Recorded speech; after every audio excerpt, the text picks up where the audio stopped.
Hi, as many of you know, I'm a U.S. history teacher, and I want to tell you something they don't say enough in textbooks. The United States didn't just drift into civil war. We collapsed into it because democracy failed. Not in 1861 when Abe Lincoln took office, but in the 1850s when our government stopped functioning, our institutions broke down, and people decided power mattered more than principle. And if that sounds familiar, it should. This is part one of a series about the fragility of democracy and the moments in American history when democracy stood on the edge of a cliff. And if we don't understand how it cracked then, we won't see how it's cracking now. In the 1850s, the United States became politically ungovernable. Every compromise between North and South was unraveling fast.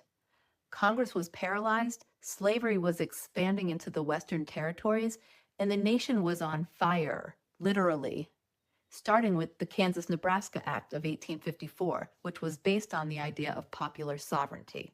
That means the people should decide whether the new state would be slave or free. And it repealed the Missouri Compromise of 1820, which had basically held the country together for a few decades. In doing so was much like throwing a lich mat into a pile of dry brush. Pro-slavery and anti-slavery settlers rushed into Kansas trying to tip the vote. That led to Bleeding Kansas, a mini civil war before the real one even began.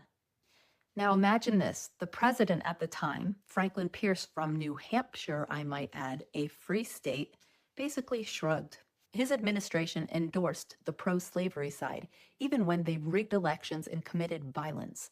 The Supreme Court? No help at all. In 1857, they handed down the Dred Scott decision, one of the worst decisions ever rendered by the court, which basically ruled that Black people, enslaved or free, had no rights under the Constitution, none. As a matter of fact, it said enslaved people were actually property. That ruling invalidated laws passed by Congress and state governments to restrict slavery.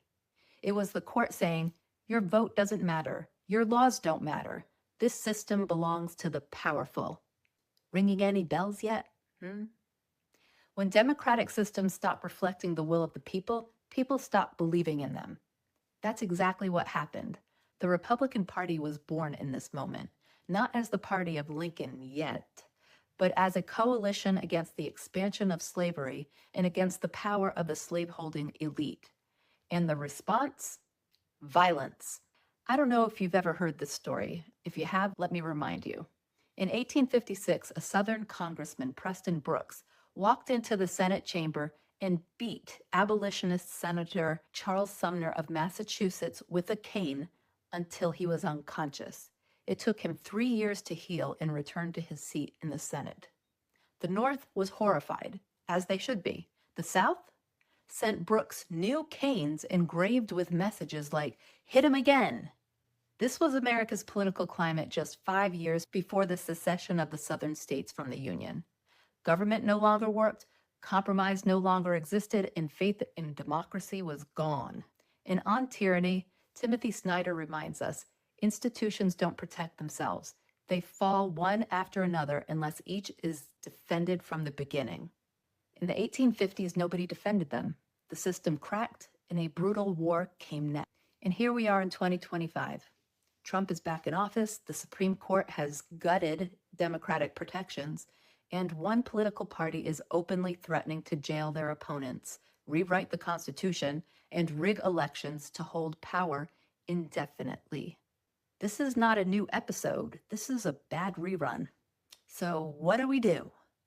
Well, we need to learn from history. We need to learn this history, not just so we can know things, but so we can recognize the playbook.